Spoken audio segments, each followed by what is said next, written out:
आज से हम एक नई सीरीज स्टार्ट करने जा रहे हैं जिसका नाम है मार्क्स बूस्टर सीरीज। इस सीरीज का मेन फोकस रहेगा कंस्टेबल के एग्जाम पे, लेकिन कंस्टेबल के साथ साथ सब इंस्पेक्टर, नायब तहसीलदार और बाकी जो जेके एसएबी के द्वारा एग्जाम कंडक्ट करवाए जाते हैं, इन सभी पे फोकस रहेगा। इस सीरीज का मेन एम जो है वो ये है कि कंस्टेबल का जो एग्जाम है 100 मार्क्स का, 100 में से आप 90+ स्कोर करो, 90+।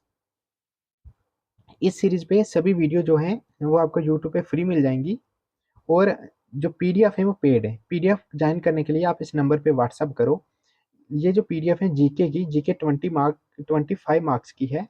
इसकी पीडीएफ सभी पेड मिलेंगी जिनका प्राइस है 399।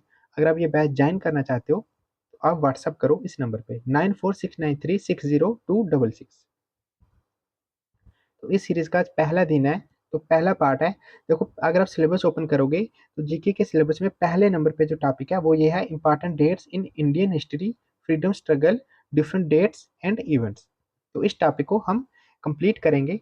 ये टॉपिक जो है ये थ्योरी बेस्ड टॉपिक है, इसको कंप्लीट करेंगे। उसके बाद अगर कोई माइनर सा टॉपिक या कोई चीज़ रह जाती है इनमें से, या कोई डेट रह जाती है, वो हम एमसीक्यू फॉर्मेट में कंप्लीट करेंगे, पूरा कवर करेंगे एमसीक्यू फॉर्मेट में। तो अभी हम इसको थ्योरी फॉर्मेट में देखते हैं।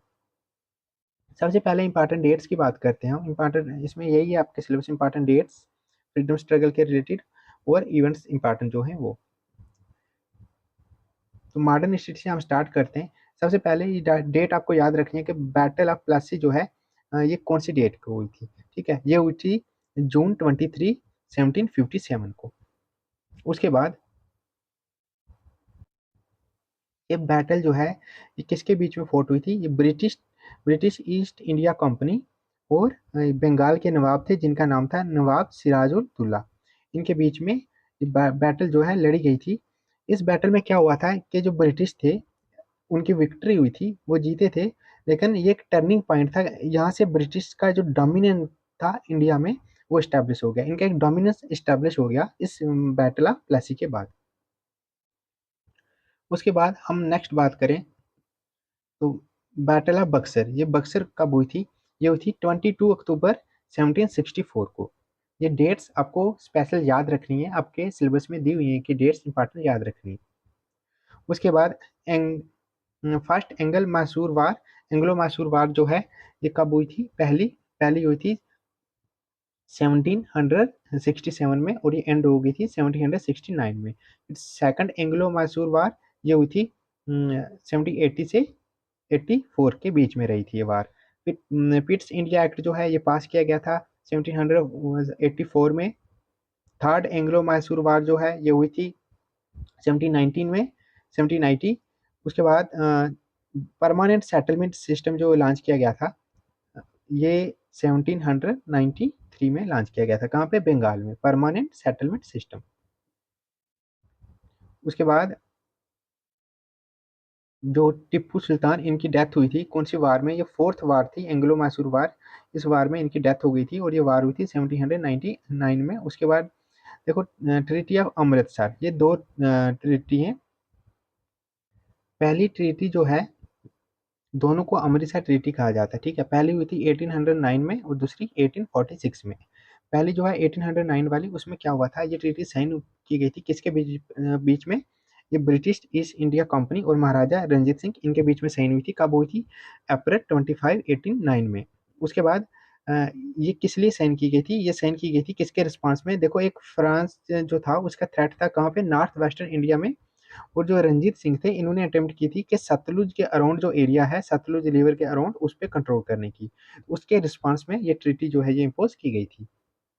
दूसरी ट्रीटी है जो, इसे भी ट्रीटी ऑफ अमृतसर कहा जाता है, ये 1846 में हुई थी। ये साइन की गई थी मार्च 16, 1846। जेकेएसबी ने इस पे ऑलरेडी क्वेश्चन पूछा भी हुआ है। तो ये किसके बीच में हुई थी? ब्रिटिश ईस्ट इंडिया कंपनी और राजा गुलाब सिंह। ठीक है, पहली जो थी वो किसके बीच में हुई थी? महाराजा रंजीत सिंह, और ये वाली राजा गुलाब सिंह, इनके बीच में हुई थी। और इस ट्रीटी से क्या हुआ था कि जो जम्मू एंड कश्मीर जो है, ये स्टेट जो है, प्रिंसली स्टेट, ये इस्टेब्लिश की गई थी इस ट्रीटी के अंडर। नेक्स्ट, अगर इंपॉर्टेंट डेट की हम बात करें तो जो सती की प्रैक्टिस थी इसको कब बैन किया गया था? तो इसको जो है प्रॉहिबिट किया गया था, इसको बैन किया गया था 1829 में। उसके बाद फर्स्ट एंग्लो अफगान वार ये कब हुई थी? ये 1839 में हुई थी। फिर है फर्स्ट एंग्लो सिख वार, ये 1845 में हुई थी। उसके बाद अगर हम बात करेंगे पहली रेलवे लाइन जो है ये कब ओपन की गई थी? देखो ये ओपन तो की गई थी 1853 में। यहाँ से ये भी क्वेश्चन बन सकता है कि कहाँ से कौन से एरिया के बीच में की गई थी? ये बम्बे से लेके थाने के बीच में ओपन की गई थी। उसके बाद क्या हुआ था? 1853 में टेलीग्राफ लाइन कलकत्ता में इस्टेब्लिश की गई थी। टेलीग्राफ लाइन ये भी 1853 में इस्टेब्लिश की गई थी। उसके बाद सिपाही मुठभेड़ होती है 1857 में, ये तो फेमस है, सबको पता है, और इसको फर्स्ट वार ऑफ इंडिपेंडेंस भी कहा जाता है। उसके बाद 1861 में ब्रिटिश बर्थ होता है किसका? रविंद्रनाथ टैगोर, इनका बर्थ होता है। फिर 1869 में बर्थ होता है महात्मा गांधी जी। फिर 1885 में क्या होता है? इंडियन नेशनल कांग्रेस जो है इसका फाउंडेशन डे है। ये इस्टेब्लिश की जाती है इंडियन नेशनल कांग्रेस कब? 1885। ये इसका ईयर याद रखना। उसके बाद जवाहरलाल नेहरू, इनका बर्थडे कब है? 1889 में। उसके बाद सुभाष चंद्र बोस, इनका बर्थडे है 1897 में। उसके बाद पार्टीशन ऑफ बंगाल ये कब हुआ था?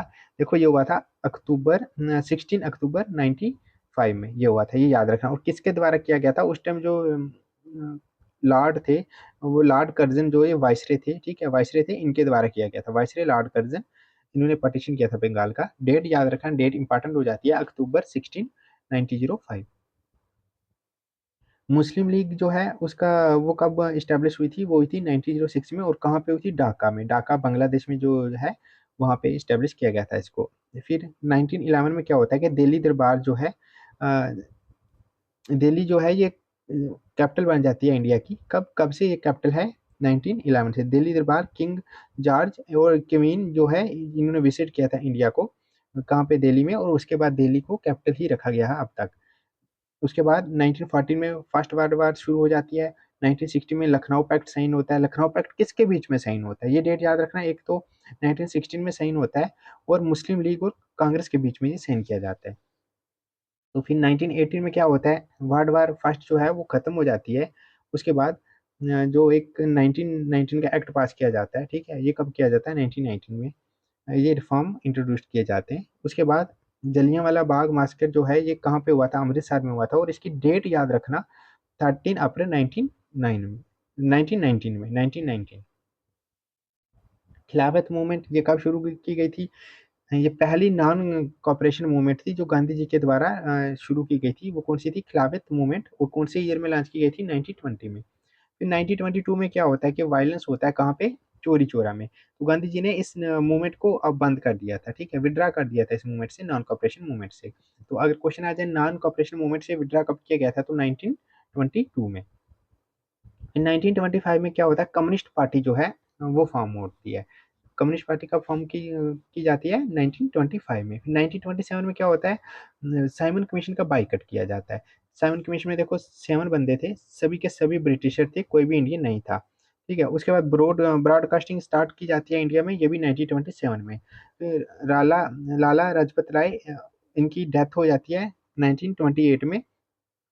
देखो साइमन कमीशन का बाइकाट, जब बाइकाट में प्रोटेस्ट होते हैं तो उसमें लाला लाजपत राय ये भी शामिल होते हैं।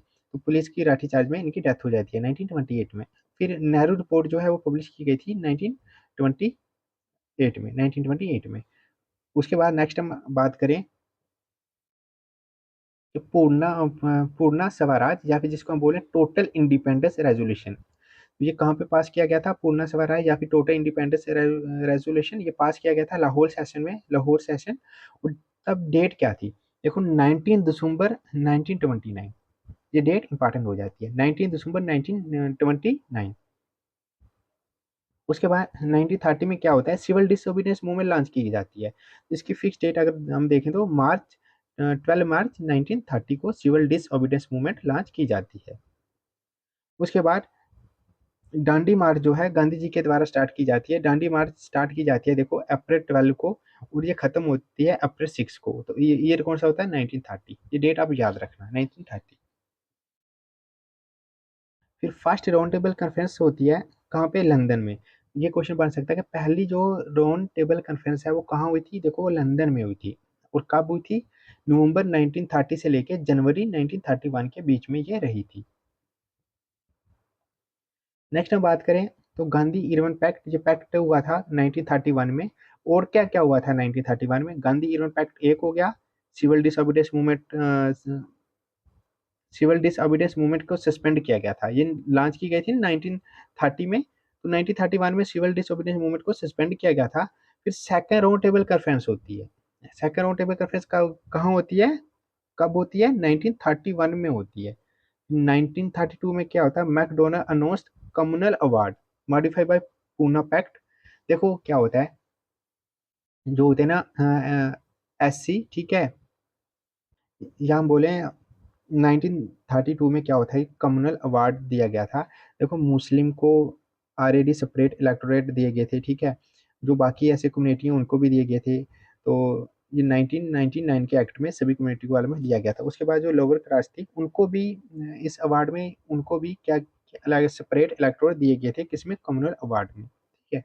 उसके बाद पूना पैक्ट होता है। पूना पैक्ट कब होता है? सितंबर 24 सितंबर 1932 को पूना पैक्ट में ये बात होती है कि जो भी लोअर क्लास हैं उनको एक सेपरेट नहीं देखा जाएगा, कि उनको अलग से इलेक्शन के लिए इलेक्टोरल नहीं दिया जाएगा, उनको सेपरेट नहीं देखा जाएगा। तो इसको कम्युनल अवार्ड को रिजेक्ट करने के लिए पूना पैक्ट जो है ये साइन किया गया था।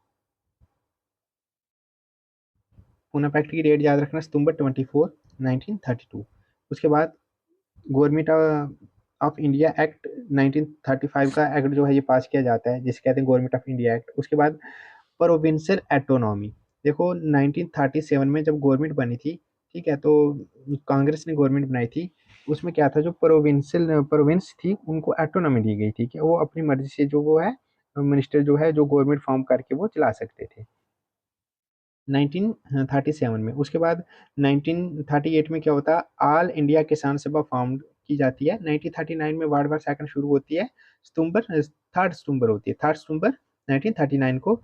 तो फिर क्या होता है कि ब्रिटिश गवर्नमेंट क्या करती है, वो ये अनाउंस करते हैं कि इंडियन भी वार्ड वार सेकंड में हमारे साथ जो है हमें सपोर्ट कर रहे हैं, उन्होंने पार्टिसिपेट किया है। तो फिर कांग्रेस मिनिस्टर जो थे प्रोविंसेस में उन्होंने रिजाइन कर दिया, उन्होंने इसके प्रोटेस्ट में रिजाइन किया कि हमसे बिना पूछे ही ये हमें इस वार्ड वार सेकंड में इन्वॉल्व कर रहे हैं, जबकि ये सपोर्ट नहीं कर रहे थे, तो इन्होंने रिजाइन कर दिया इसके प्रोटेस्ट में जो ब्रिटिशर ने। उसके बाद उसके बाद वाला इंपॉर्टेंट टॉपिक आता है अगस्त ऑफर। देखो अगस्त ऑफर क्या है, ये अनाउंस किया जाता है अगस्त 1940 में। तो तब वाइसरे कौन से होते हैं? लॉर्ड लिनलिथगो, ये जो है ये वाइसरे होते हैं। अगस्त ऑफर जो है ये किसका रिस्पॉन्स था? Congress government request for a formal commitment to the idea that India should have it is on constituent assembly. तो ये इसके रिस्पॉन्स में आया था अगस्त ऑफर, कि जो है इंडिया की डिमांड थी कि हमारी एक अपनी कॉन्स्टिट्यूशन असेंबली होनी चाहिए, तो उसके रिस्पॉन्स में ये अगस्त ऑफर आया था। उसके बाद 1941 में क्या होता है, सुभाष चंद्र बोस जो हैं वो इंडिया से स्कैप हो जाते हैं, इंडिया से बाहर चले जाते हैं वो। और एक चीज और होती है, वो क्या होता है, रविंद्रनाथ टैगोर जो है उनकी डेथ हो जाती है। फिर 1942 में क्या होता है, क्रिपल मिशन आता है, क्रिप्स मिशन जिसे हम कहते हैं, क्रिप्स मिशन आता है। इसकी इसके लिए डेट जो है वो इंपॉर्टेंट हो जाती है, डे भी। देखो मार्च 22 मार्च होती है तब 1942 में। और कहाँ पे आए थे क्रिप्स मिशन? ये दिल्ली में। फिर क्विट इंडिया मूवमेंट लॉन्च होती है 8 अगस्त 1942 में, ठीक है। उसके बाद 1943 और 44 का जो पीरियड होता है, इस पीरियड में क्या होता है कि सुभाष चंद्र बोस जो हैं वो प्रोविंशियल गवर्नमेंट बनाते हैं। अब फ्री इंडिया की प्रोविंशियल गवर्नमेंट ये कौन बनाते हैं? सुभाष चंद्र बोस। कब? 1943 में। उसके बाद Indian national army in Singapore, Indian national army जो है वो सिंगापुर में जो है बनाई जाती है। ये कब? 1943 में। उसके बाद बंगाल में फेमाइन आता है 1943 में। उसके बाद हम बात करते हैं 1945 में, तो इसमें क्या होता है, trials of Indian national army at red fort. और क्या होता है, शिमला कॉन्फ्रेंस होती है और वर्ल्ड वार सेकंड एंड होती है। उसके बाद 1946 में ब्रिटिश कैबिनेट मिशन आता है इंडिया में, इंटरिम गवर्नमेंट फॉर्म की जाती है सेंटर में, मुस्लिम लीग डिसाइड। जो डायरेक्ट एक्शन डे है, मुस्लिम लीग ने डायरेक्ट एक्शन डे, जो डायरेक्ट एक्शन डे है वो ये भी कब आया था? 1946 में, डायरेक्ट एक्शन डे। उसके बाद 1947 इसमें क्या होता है, division of India India and Pakistan from separate independent dominance.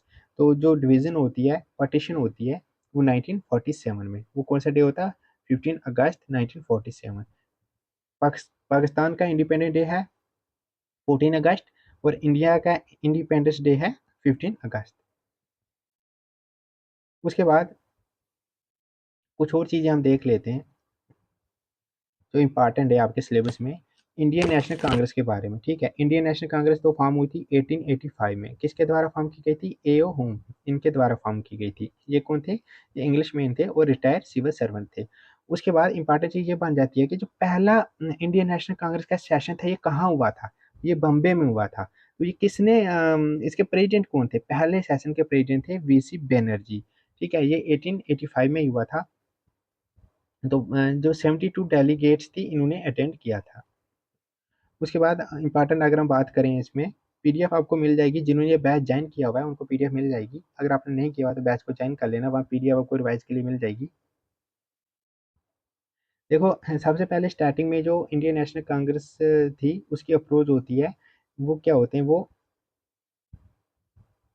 एक मॉडरेट अप्रोच होती है उनकी, ठीक है। वो ब्रिटिशर से अगर कोई उन्हें काम लेना होता है तो वो रिक्वेस्ट करते हैं, वो पटिशन करते हैं, तो ऐसे करते हैं, ठीक है। उसके बाद 1905 के बाद जो है वो अप्रोच चेंज हो जाती है। फिर कांग्रेस में कुछ ऐसे बंदे आते हैं जो क्या एक्सट्रीमिस्ट होते हैं, ठीक है। वो मतलब रिवोल्यूशनरी माइंडसेट रखते हैं, तो वो एक्सट्रीम लेवल पे चले जाते हैं। उसके बाद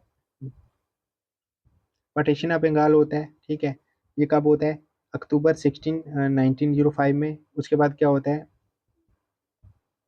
पार्टीशन ऑफ बंगाल, हाँ, तो किसके द्वारा किया जाता है? लॉर्ड कर्जन के द्वारा किया जाता है। उसके बाद जो इम्पोर्टेंट है स्वदेशी मूवमेंट, ये इम्पोर्टेंट है 1905 में हुई थी, ठीक है। तो इसमें इम्पोर्टेंट रोल किसका रहा था? अरबिंदो घोष, ठीक है। लाला लाजपत राय, बाल गंगाधर तिलक, इनका इम्पोर्टेंट रोल रहा था स्वदेशी मूवमेंट का। उसके बाद देखो, Indian National Congress took the स्वदेशी काल फर्स्ट एट द, पहली स्वदेशी काल कहाँ पे ली गई थी? बनारस सेशन में 1905 में। ये भी पूछ सकते हैं, बनारस सेशन में 1905 में। तो इसको जो ये सेशन जो था, इसको प्रिसाइड करने वाले कौन थे? वो थे गोपाल कृष्णा गोखले।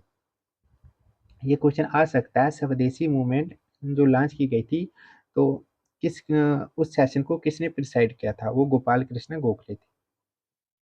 उसके बाद मुस्लिम लीग का फॉर्मेशन होता है 1906 में। तो इसको फाउंड करने वाले कौन थे? आगा खान, नवाब सलीमुल्लाह। ये कहाँ पे? ढाका में इसका एस्टेब्लिश किया जाता है मुस्लिम लीग का। उसके बाद स्वराज की डिमांड जो है वो दिसंबर 1906 में स्टार्ट हो जाती है कलकत्ता में। The Indian National Congress and adopted swaraj self government as the goal of Indian people. तो ये कब? दिसंबर 1906 में स्वराज के लिए डिमांड स्टार्ट हो जाती है। फिर सूरत सेशन जो होता है, सूरत सेशन में क्या होता है? स्प्लिट हो जाती है किसमें? जो अभी मैंने बात की थी, एक एक्सट्रीमिस्ट आइडियोलॉजी हो जाती है और एक मॉडरेट। मॉडरेट क्या करते हैं? ब्रिटिश से रिक्वेस्ट करते हैं, एप्लीकेशन देते हैं उन्हें, पटिशन लगाते हैं, एक रिक्वेस्ट करते हैं। तो एक्सट्रीमिस्ट क्या होते हैं? ये उनको जो उन काम होता है ये फोर्स करके, जैसे एक रिवार्ड होता है ना, वो वाली थिंकिंग रखते थे कि हम रिवार्ड करके ही फ्रीडम लेंगे। तो जो भी काम होगा कुछ भी, तो ऐसे नहीं ये मानेंगे, हमें हमें रिवार्ड करना होगा इनके अगेंस्ट। किसके? ब्रिटिशर के अगेंस्ट। ये एक्सट्रीमिस्ट की आइडियोलॉजी थी। तो उसके बाद सूरत स्प्लिट होता है। इसमें क्या मॉडरेट जो है वो एग्री नहीं करते। देखो होता क्या है, जो स्वदेशी मूवमेंट लॉन्च की जाती है ना, स्वदेशी मूवमेंट, वहां से ये इशू बनता है। जो मॉडरेट होते हैं वो कहते हैं, जो बंगाल का पार्टीशन हुआ है उसके बाद स्वदेशी मूवमेंट लॉन्च की जाती है, तो ये मॉडरेट कहते हैं कि जो भी हमें इशू है वो हम सॉल्व करेंगे, रिक्वेस्ट करेंगे ब्रिटिशर से, इनसे रिक्वेस्ट करेंगे, पटिशन लगाएंगे, तो ये रिफॉर्म लाएंगे। तो जो एक्सट्रीमिस्ट थे, ये कहते थे कि ये जो स्वदेशी मूवमेंट है, ये जो बाईकाट है, ये जो प्रोटेस्ट चल रहे हैं, इसको हम ऑल इंडिया लेवल पे लाएंगे और पूरा एक रिवॉर्ड करेंगे और हम कंप्लीट इंडिपेंडेंस लेंगे। तो मॉडरेट इस बात से एग्री नहीं थे। ये चाहते थे कि सिर्फ ये मूवमेंट बंगाल तक ही रहे, और बाकी हम क्या करेंगे, रिक्वेस्ट वगैरह करके जो भी रिफॉर्म लाने होंगे ये लाएंगे। तो ये मेन काज था सूरत जो है स्प्लिट होने का, ये था। उसमें क्या होता है, एक्सट्रीमिस्ट जो थे वो जैसे बाल गंगाधर तिलक, लाला लाजपत राय, मॉडरेट हो गए जैसे गोपाल कृष्णा गोखले, ऐसे। उसके बाद इंडियन काउंसिल एक्ट पास किया जाता है 1909 में। उसके बाद तो इसमें क्या होता है कि स्प्लिट इलेक्टोरेट दिए जाते हैं मुस्लिम को। ये पहले टाइम ऐसा होता है, ठीक है, कि जो नेशनलिस्ट थे उनको डिवाइड करने की कोशिश की गई थी, तो मुस्लिम जो थे उनको सेपरेट इलेक्टोरेट दिया गया था। इसका मतलब ये होता है कि जो मुस्लिम जैसे एमपी हो गए या जो भी मुस्लिम कैंडिडेट होते हैं, वो सिर्फ मुस्लिम वोट से ही जीतेंगे, उनको सिर्फ वोट मुस्लिम ही देंगे, बाकी वाले नहीं देंगे। तो ये ऐसा सेपरेट बना दिया गया था कि जो जिस कम्युनिटी से बिलोंग करता है, ऐसा मुस्लिम के लिए यहाँ किया गया था। फिर 1909 के एक्ट में बाकी कम्युनिटी के लिए, जैसे सिख हो गए, एंग्लो यूरोपियन हो गए, ये वो, तो उनके लिए भी इन्होंने लॉन्च किया था। लेकिन पहले 1909 में सिर्फ और सिर्फ मुस्लिम के लिए ही था, 1909 वाला सिर्फ मुस्लिम के लिए था। गदर पार्टी का फॉर्म होता है 1930 में। तो इसको फाउंड करने वाले कौन थे? लाला हरदयाल, तरकनाथ दास, सोहन सिंह बकरा, तो बकना, सोहन सिंह बकना। उसके बाद हेडक्वार्टर इसका कहाँ था? सैन फ्रांसिस्को, फ्रांसिस्को में इसका हेडक्वार्टर था। होम रूल मूवमेंट जो है 1906 में लॉन्च की जाती है। उसके बाद ये किसके द्वारा स्टार्ट की जाती है? बाल गंगाधर तिलक, इनके द्वारा अप्रैल 1906 में 1916 में स्टार्ट की जाती है। और एनी बेसेंट के द्वारा भी स्टार्ट की जाती है। ये स्टार्ट की जाती है सितंबर में, सितंबर 1916 में। तो इसका ऑब्जेक्टिव भी था सेल्फ गवर्नमेंट में हो इंडिया में, इंडिया की अपनी गवर्नमेंट हो, ये ऑब्जेक्टिव था इसका। फिर लखनऊ पैक्ट होता है 1916 में, लखनऊ पैक्ट। अगस्त डिक्लेरेशन, इसमें क्या होता है? अगस्त डिक्लेरेशन में देखो, इसमें ये होता है कि एक ब्रिटिश की पॉलिसी थी। इसका ये मतलब था कि जो इंडियन है ना, उनको ज़्यादा से ज़्यादा अपने साथ जोड़ा जाए। जैसे एडमिनिस्ट्रेशन की ब्रांच होगी जो भी, वहाँ पे उनको ज़्यादा से ज़्यादा रिक्रूटमेंट करके लाया जाए। तो और भी हर फील्ड में हर जगह इंडियन को जोड़ा जाए। ये ये इनकी आप पॉलिसी थी किसके अंदर? अगस्त डिक्लेरेशन, जो कि 1917 में इन्होंने लाई थी ये पॉलिसी। उसके बाद रोलर एक्ट जो है ये लाया जाता है, ये मार्च 1899 में लाया जाता है। उसके बाद क्या होता है? रोलर एक्ट, उसके बाद जलियांवाला बाग मास्कर होता है, ये अप्रैल 1399 में। आपके लिए डेट्स ज़्यादा इंपॉर्टेंट है। डेट्स पीडीएफ से अगर आप ये पढ़ना चाहते हो पढ़ लेना, थोड़ी नॉलेज होनी चाहिए, यहाँ से भी पूछ सकते हैं। जो जो इंपॉर्टेंट है वो मैं सब करवा रहा हूँ आपको यहाँ पे भी। जलियांवाला बाग मास्कर हो गया। उसके बाद हंटर कमीशन बनाया जाता है इसकी इंक्वायरी के लिए, ठीक है। तो हंटर कमीशन, उसके बाद खिलाफत मूवमेंट, ये 1920 में लॉन्च की जाती है, ठीक है। तो इसमें ज़्यादा रोल रहता है, टू ब्रदर थे, ठीक है, एक अली शौकत और शौकत अली, मोहम्मद अली और शौकत अली। उसके बाद नॉन कॉपरेशन मूवमेंट जो 1920 में लॉन्च की गई थी, ठीक है, गांधी जी के द्वारा लॉन्च की गई थी।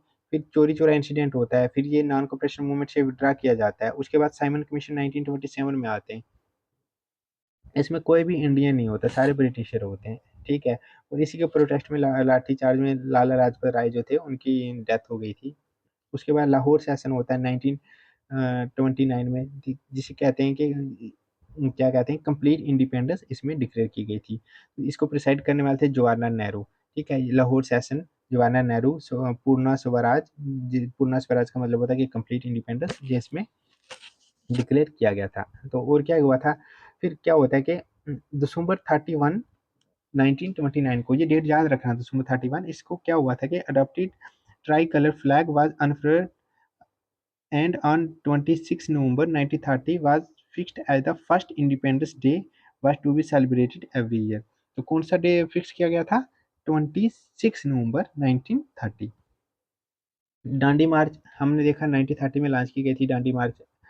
मार्च 12 से लेके 6 अप्रैल 1930 तक ये चली डांडी मार्च। उसके बाद कुछ रिवोल्यूशनरी एक्टिविटीज़ जो हुई, ठीक है, जैसे कि क्या हुआ? पहला जो है पॉलिटिकल मर्डर किया जाता है 1897 में, कहाँ पे? पूना में। इसके द्वारा चिपकल ब्रदर्स, इनके द्वारा, जिनका नाम था दामोदर और बालकृष्ण। इन्होंने किसको टारगेट किया था? एमा रांड, ये president of the plug plug commission जो एस्टेब्लिश किया गया था, उसके प्रेसिडेंट थे। तो उनको उनको टारगेट टारगेट किया गया था इसमें, ठीक है। उसके बाद कुछ और इंसिडेंट हैं, इन पे जेकेएसबी के द्वारा, इतना इंपॉर्टेंट नहीं है ये सेक्शन, ये वाला। जो जो इंपॉर्टेंट है वो हम करवा रहे हैं। ये वाला इंपॉर्टेंट है। 5 राउंड टेबल कॉन्फ्रेंस होती है 1930 में, कहाँ पे? लंदन में होती है। गांधी इरविन पैक्ट होता है 1931 में। गांधी इरविन पैक्ट, ठीक है, 1931 में। उसके बाद round table, second round table conference होती है 1931 में। उसके बाद द कमनल अवार्ड जो है ये कब दिया जाता है, ये अगस्त 16 1932 को कमनल अवार्ड दिया जाता है। फिर पूना पैक्ट जो है वो साइन किया जाता है किसके, कम्युनल अवार्ड जो है इसके अगेंस्ट, ठीक है। ये किसके बीच में होता है, देखो गांधी जी ने तब फास्ट रख लिया था, ठीक है, उन्होंने तो फिर ये पॉलिटिकल लीडर जैसे Madan Mohan Malviya, B R Ambedkar and M C Raja become active. इन्होंने क्या किया था कि पूना पैक्ट जब होता है फिर गांधी जी ने अपना जो फास्ट रखा था उसको तोड़ा था। ये कब तोड़ा था, सितंबर 1932 में। जो डिप्रेस क्लास थी उनके लिए जो सेपरेट इलेक्टोरेट थे वो डिक्लेयर किए गए थे किसमें, कम्युनल अवार्ड में। तो फिर पूना पैक्ट ने उसको अवॉइड किया था। तो इसकी जगह क्या किया गया था, फिर जो सीट रिजर्व थी वो की गई थी कि सेपरेट इलेक्टोरेट नहीं होंगे, जो डिप्रेस्ड क्लास है उनके लिए सीट रिजर्व रखी जाएंगी। फिर थर्ड राउंड टेबल कॉन्फ्रेंस होती है 1932 में, ये डेट याद रखना है। फिर पाकिस्तान की डिमांड उठती है कब, इन 1930 में। उसके बाद क्या होता है, क्रिप्स मिशन जो है 1942 में इसे भेजा जाता है क्रिप्स मिशन को। फिर वाट होता है क्विट इंडिया मूवमेंट का 1942 में, अगस्त 1942 में। तो इसमें गांधी जी ने स्लोगन दिया था डू आर डाई का स्लोगन। फिर इंडियन नेशनल आर्मी जो फाउंड की गई थी ये किसके द्वारा, रास बिहारी बोस विद कैप्टन मोहन सिंह। तो कैप्टन कौन थे, कैप्टन मोहन सिंह थे। उसके बाद कैबिनेट मिशन आता है 1946 में। 1946 में कैबिनेट मिशन आता है, तो तब जो है वो प्राइम मिनिस्टर कौन थे वहाँ इंग्लैंड में, तो वो प्राइम मिनिस्टर थे लॉर्ड एटली। ये तो ये कब भेजा था मिशन, ये अप्रैल 1946 में भेजा गया था। उसके बाद इस मिशन ने क्या किया था, इसने रिजेक्ट किया था कि एक सेपरेट जो ये डिमांड उठी थी कि पाकिस्तान को एक अलग कंट्री बनाया जाए, पार्टीशन की जाए, ये वो, तो उसने रिजेक्ट कर दिया था, ठीक है। कैबिनेट मिशन प्लान में ये चीज़ रिजेक्ट कर दी गई थी। तो इसको दोनों ने एक्सेप्ट किया था, कांग्रेस और मुस्लिम लीग ने। तो बाद में फिर मिसअंडरस्टैंडिंग थी, ठीक है, उन्होंने सोचा कि जो इसमें ग्रुपिंग की गई थी, कैटेगरी बनाई गई थी कि हाँ इंडिया को तीन इसमें डिवाइड किया गया था, ठीक है, कि तीन इसके हिस्से बनाए गए थे। उसमें ये कहा गया था कि सेंटर में एक ही गवर्नमेंट रहेगी, ठीक है, बाकी कैटेगरी तीन है। तो फिर इस कैटेगरी पे ये इशू बना था कि मुस्लिम ने सोचा था, जो मुस्लिम लीग थी उसने सोचा था कैटेगरी कंपलसरी है, और कांग्रेस ने सोचा था कि जो तीन कैटेगरी में डिवाइड किया गया है ये कंपलसरी नहीं है। तो पहले तो उन्होंने एक्सेप्ट किया था, लेकिन एंड पे ये कैबिनेट मिशन प्लान सक्सेसफुल नहीं हुआ था। फिर इंटरिम गवर्नमेंट बनाई जाती है सितंबर 1946 को। फिर जिन्ना का डायरेक्ट एक्शन डे ये होता है अगस्त 16 1946 में। उसके बाद कॉन्स्टिट्यूशन असेंबली बनाई जाती है दिसंबर 9 1946 में। फॉर्मेशन ऑफ कॉन्स्टिट्यूशन असेंबली होता है कब, दिसंबर 9 1946 में। The constitution assembly meet on December 9 1946 and doctor Rajendra Prasad was elected as it president. Mountbatten plan जो है जून 3 1947 को, माउंट बैटन प्लान जो है, इस माउंट बैटन प्लान में क्या होता है, देखो जून जून 3 1947 को माउंट बैटन प्लान आता है, ठीक है। इस प्लान में क्या आइडिया होता है, इस प्लान में क्या होता है, देखो ये प्लान कहता है कि इंडिया को डिवाइड किया जाएगा टू हिस्से में, दो हिस्से बनाए जाएंगे, इंडिया और पाकिस्तान, ठीक है।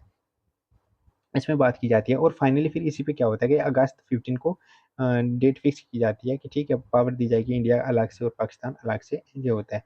फिर पार्टीशन इंडिपेंडेंस अगस्त 1947 में। उसके बाद social and cultural uprising, social और कल्चर पे देखेंगे, कुछ ऑर्गेनाइजेशन थी जो सोशल और कल्चर के रिलेटेड, ठीक है। ब्राह्मो समाज, ये एम होता है, ठीक है, थोड़ा रंग हो गया टाइपिंग में। ब्राह्मो समाज, इसको फाउंड किया गया था राजा राम मोहन राय इनके द्वारा 1828 में, 1828 में फाउंड किया गया था। उसके बाद देखो ब्राह्मण समाज इन्होंने फाउंड किया था, उसने क्या किया था, सती प्रथा थी इसको क्रिटिसाइज किया था, कास्टिज्म को क्रिटिसाइज किया था, इन्होंने विंडो रीमैरिज को सपोर्ट किया था। तो ये चीजें इनके बारे में। Sanskrit system, he was opposed to Sanskrit system of education because he thought it was keep the country in darkness. Other important leader were Devendra Nath Tagore, father of Rabindra Nath Tagore and Keshav Chandra Sen. ये जो इंपॉर्टेंट पर्सनालिटी थी ये इसके ब्राह्मण समाज में लीडर थे। उसके बाद आर्य समाज किसके द्वारा फाउंड किया जाता है? स्वामी दयानंद जी का फाउंड किया जाता है 1875 में। उसके बाद रामाकृष्ण, ये रामाकृष्ण मिशन, रामाकृष्णा मिशन ये फाउंड किया जाता है विवेकानंद, स्वामी विवेकानंद उनके द्वारा। कब किया जाता है फाउंड? 1997 में। उसके बाद यंग बेंगाल मूवमेंट ये लॉन्च की जाती है हेनरी लॉइस विवन डिरोजियो इनके द्वारा। वेदा समाज जो है, जिसे ब्रह्मो समाज ऑफ साउथ भी कहा जाता है, ये स्टार्ट किया जाता है सिद्धार्थो नायडू इनके द्वारा। सर्वेंट ऑफ इंडियन सोसाइटी इसको 1950 में लॉन्च किया जाता है, किसके द्वारा फाउंड किया जाता है इस सोसाइटी को? गोपाल कृष्ण गोखले इनके द्वारा। फिर है राधा स्वामी मूवमेंट, इसको फाउंड किया जाता है 1861 में, किसके द्वारा? एक बैंकर थे आगरा के जिनका नाम था तुलसीराम, उनके द्वारा। थियोसफिकल सोसाइटी देखो, ये ना founded by western who draw inspiration from Indian thought and culture. ठीक है, ये कुछ वेस्टर्न थे जो इंडियन का कल्चर था, जो इंडियन की फिलासफी थी, जो रिलीजियस फिलासफी थी, उनसे इन्फ्लुएंस होके इन्होंने ये थियोसफिकल सोसाइटी फॉर्म की। देखो इस सोसाइटी में क्या होता है, जो madam madam H P Blavatsky जो है, इन्होंने फाउंडेशन रखी थी इसकी यूएसए में इन 1875 में। बाद में क्या होता है, एम एस ओलकॉट जो है अब द यूएस आर्मी ज्वाइंड हर, इन्होंने ज्वाइन किया। फिर 1882 में इसको इंडिया में शिफ्ट किया गया। ठीक है, ये सोसाइटी फॉर्म की गई यूएसए में 1875 में, फिर 1882 में इंडिया में शिफ्ट किया गया। तो किसके द्वारा फॉर्म की गई?